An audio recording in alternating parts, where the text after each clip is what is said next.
त्याच्यापेक्षा डबल 1,61,841 पदांची भरतीची प्रक्रिया सुरू झाली।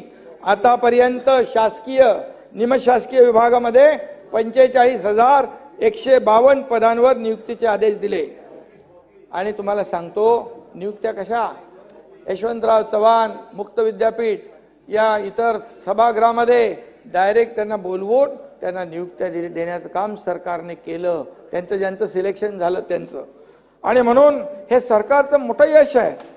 अनुकंपा तत्वावर सुमारे 3,334 उमेदवारांच्या नियुक्त्या दिल्या। कधी दिल्या होत्या? दिल्या होत्या कोणी? आम्ही दिल्या। आणि त्याचबरोबर राज्यभर आणि त्याचबरोबर अधिसंख्य पदं आपण केली। ज्यांचं आपलं मराठा आरक्षण रद्द झालं आणि ते सिलेक्शन झालं होतं, अपॉइंटमेंट नव्हती, 5,000 लोकांना नियुक्त्या देण्याचं काम आमच्या सरकारने केलं। आम्ही धाडस केलं